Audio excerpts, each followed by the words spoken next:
सास ने अपने दोनों बेटों को, तीनों बेटों को, चारों बेटों को बराबर का दूध पिलाया है, उसके लिए चारों बेटे, तीनों बेटे, दो ही बेटे, सब उसके लिए बराबर है। पर हमारी सोच हो जाती है कि मम्मी छोटी को ज्यादा चाहती होगी, छोटी को लगता मम्मी बड़ी को ज्यादा चाहती होगी। ऐसा नहीं, माँ माँ होती है और वो कभी भी प्यार कम ज्यादा नहीं करती है, क्योंकि उसने दूध बराबर का पिलाया है, इसलिए प्रेम भी बराबर का देती है। वो माँ होती है, उसकी करुणा में कोई कमी नहीं होती, उसके प्रेम में कोई कमी नहीं होती, उसके स्नेह में कोई कमी नहीं होती।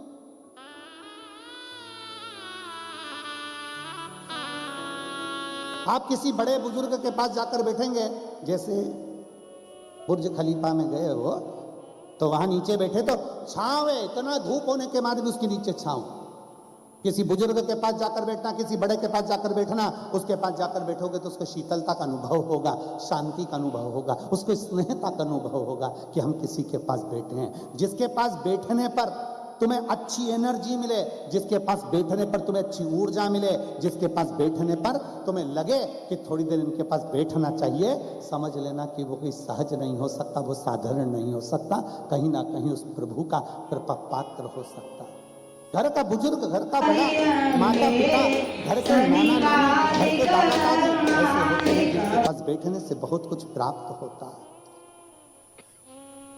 बहुत कुछ मिल जाता है।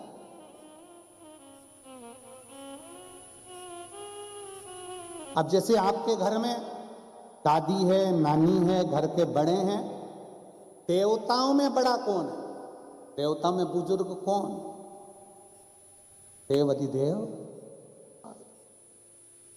राम जी की उम्र भी हम बता सकते हैं कि भाई इतने में जन्म हुआ, इतने में गए। कृष्ण भगवान इतने में जन्म, इतने में गए।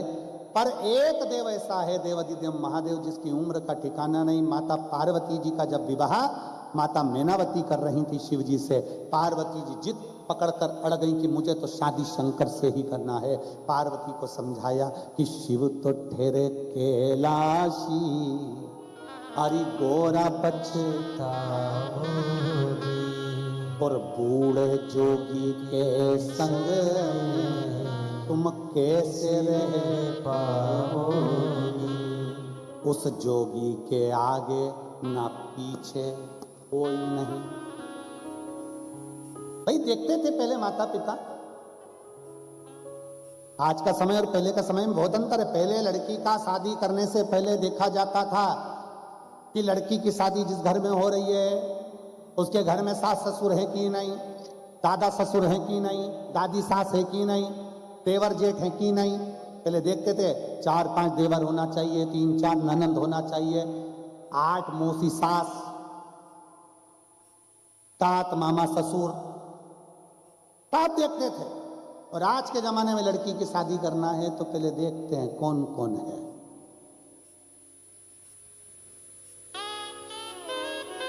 सबसे इतने में लड़की की मम्मी अंदर से फुलझड़िया फूल, अंदर से फुल।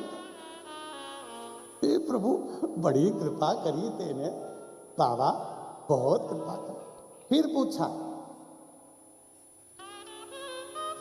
नानी के घर जाते थे कि नहीं जाते थे, दादा दादी के घर जाते थे कि नहीं जाते थे।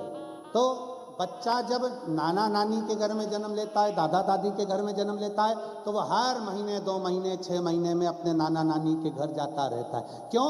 क्योंकि जिस घर में बच्चे का जन्म होता है, बच्चे का प्रेम उस घर से बहुत होता है। आज के ज़माने में बच्चे जन्म लेते हैं हॉस्पिटल में, इसलिए हर 2-3 महीने में बच्चे नर्स और सिस्टर से मिलने के लिए जाते हैं, डॉक्टर से मिलने जाते हैं। थोड़ी सी सर्दी हुई लेके हॉस्पिटल भागो, और डॉक्टर का हाथ लगते सी तबीयत ठीक, क्योंकि मामा से मिल ली है, तुरंत ही। जिसके घर में बच्चे का जन्म हो, नाना नानी के घर में हो तो नाना नानी के घर से प्रेम होता है, दादा दादी के घर में हो तो दादा दादी से प्रेम होता है, और अगर हॉस्पिटल में जन्म लेते हैं तो डॉक्टर सिस्टर से बहुत प्रेम होता है, जाते हैं ठीक हो जाते हैं। इसमें हम और देख लिया संसार हमने देख लिया, सब मतलब के यार हमने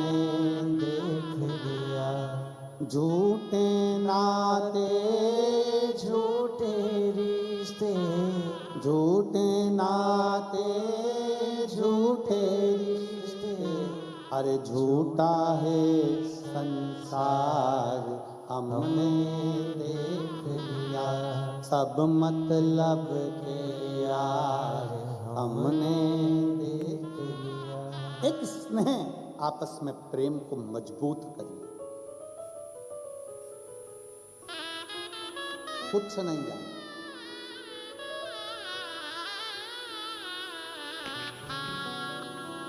तब यहीं पर छूट जाना। केवल आपका जो स्नेह प्रेम, भगवान के प्रति भजन स्मरण, भूखे को भोजन, प्यासे को पानी, जय बाबा बर्फानी जो आप दे रहे हो, कर रहे हो, वो आपके साथ है। आपकी भक्ति आपके साथ है, आपका स्मरण आपके साथ है। शिव महापुराण की कथा कर रही है, भगवान शंकर का चरित्र कर रहा है कि पैसे का पुण्य बनाना है और उस पुण्य को साथ ले। शिव कथा कर रही है। ब्रह्मा जी के मन में एक बार संशय उत्पन्न हुआ।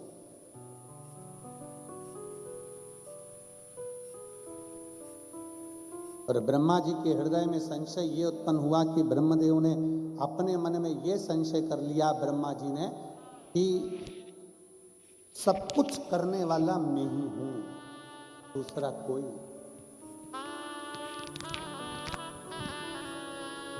ब्रह्मा जी के मन में संशय आ गया कि करने वाला केवल मैं हूं और दूसरा कोई। बस आपके और हमारे हृदय में भी कभी कभी ये उत्पन्न हो जाता है कि मैं कर रहा हूं, पर स्मरण रहे आपके माता पिता ने, आपके दादा दादी ने, आपके घर के बुजुर्ग ने और आपने कहीं पूर्व में किसी शंकर जी के मंदिर में जाकर एक लोटा जल चढ़ाया होगा, तो मेरे देव अधिदेव महादेव ने हाथ पकड़कर तुमको आगे बढ़ा दिया होगा और उन्नति की सीढ़ी पर चढ़ा दिया होगा। ये शिव की कृपा से।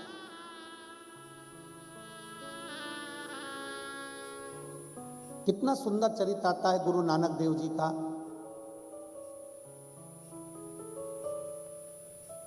पूरे भारत की भूमि पर एक मंदिर ऐसा है जिस शिव मंदिर का दरवाजा उल्टा है।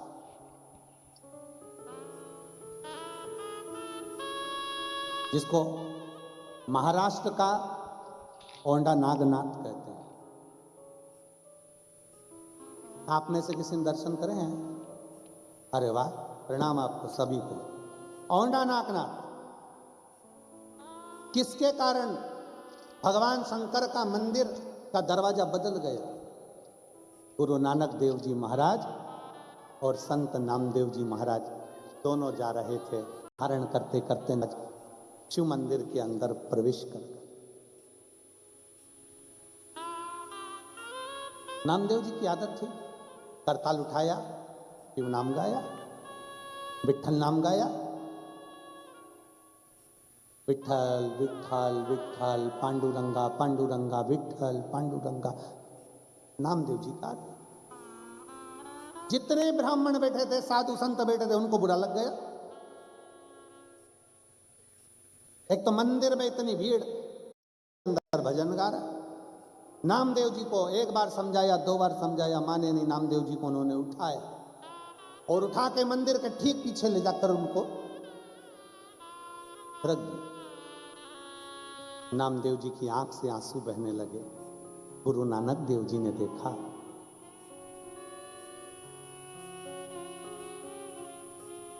गुरु नानक देव जी देखे मेरे नानका, देखते से कहा, नामदेव, हे नामदेव, क्यों रो रहा है? नामदेव जी महाराज बोले गुरु नानक देव जी से, मुझे मंदिर के पीछे पटक। मंदिर के पीछे। गुरु नानक देव जी ने कहा, नामदेव, केवल तुझे मंदिर के पीछे ले जाकर पटका तो तू रो रहा है? अरे नामदेव, अगर तेरी भक्ति में बल है तो पुकार भगवान को।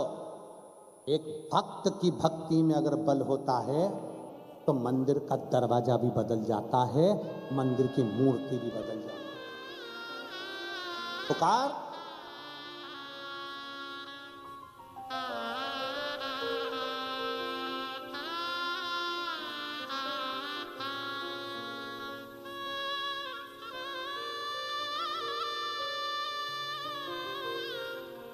अगर तेरी भक्ति में बल है,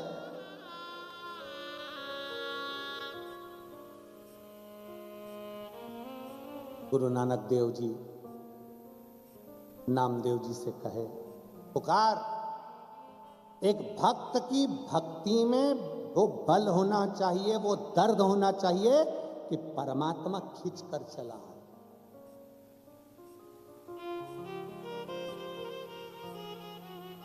और यही सिखाते हैं गुरु नानक देव जी की एक साधे सब सधे, सब साधे बिसराए।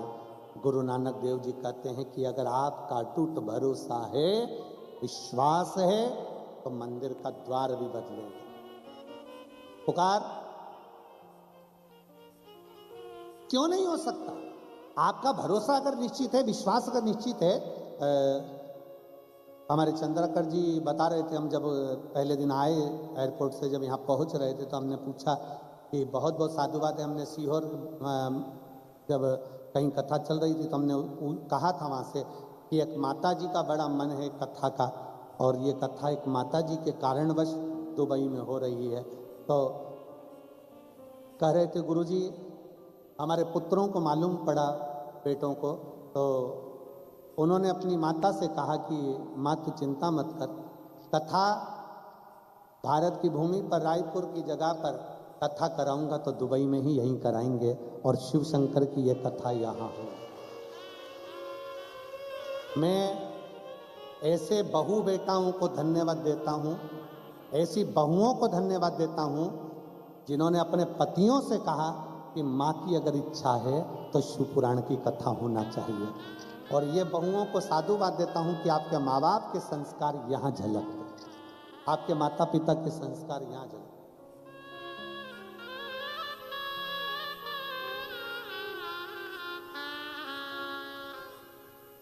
बड़ी बिल्डिंग, चेहरे की चमक से कभी अंदाजा मत लगाओ कि व्यक्ति के घर में कितनी दौलत है। शिव महापुराण की कथा कहती है, अगर सही दौलत का अंदाजा लगाना है तो किसी के घर में जाकर बुजुर्गों के चेहरे पर अगर मुस्कुराहट है तो समझ लेना दुनिया का सबसे अमीर व्यक्ति है। दुनिया का सबसे सेठ व्यक्ति, अमीर व्यक्ति वो है जिसके घर का बुजुर्ग मुस्कुराता है, जिसके माता पिता के चेहरे पर प्रसन्नता होती है।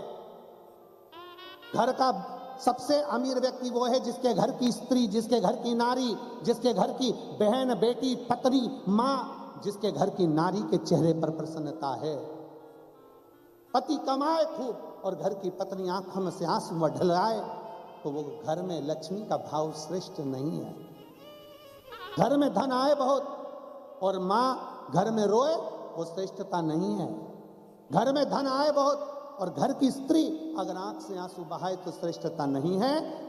कमाओ, अपनी पत्नी, अपनी माँ, अपनी दादी के चेहरे पर अगर प्रसन्नता है, बहन बेटी के चेहरे पर प्रसन्नता है, तो समझ लेना कि दुनिया के सबसे बड़े करोड़पति आप हो, जो आपके घर में लक्ष्मी के रूप में रहने वाली नारी मुस्कुरा रही है।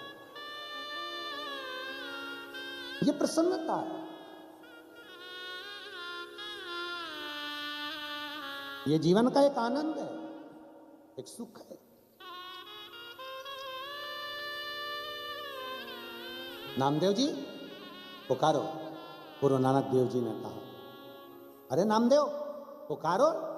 नामदेव जी कहते हैं, नानका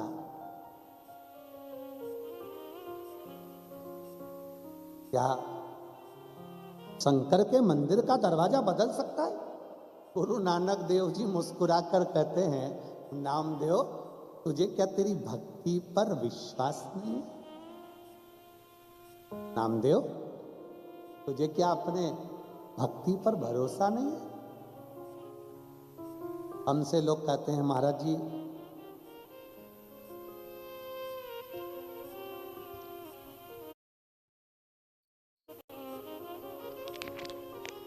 शिव महापुराण पर कितना भरोसा है। हम कहते हैं कोई एक बार दिल लगाकर 3 दिन 5 दिन 7 दिन जो कथा आपको मिल जाए उतने दिन अगर श्रवण कर ले, वो खुद बाद में इन पत्रों के रूप में लिखकर भेजता है कि मेरे कुबेरेश्वर बाबा ने क्या दिया है, ये उसको मालूम पड़ता। नामदेव, क्या तुझे विश्वास नहीं है शिव पर? क्या तुझे तेरी भक्ति पर भरोसा नहीं है नामदेव? गुरु नानक देव जी जब बोले तो नामदेव जी ने बस करताल उठाई और जपना प्रारंभ करा। जो जपना प्रारंभ करा, नामदेव जी फिर हिले नहीं। पूरा की पूरा नगर देखता रहा और भगवान शंकर का मंदिर पूरा की पूरा पलट गया। जहां नामदेव जी बैठे थे वहां दरवाजा हो गया, मंदिर का गेट द्वार सब बदल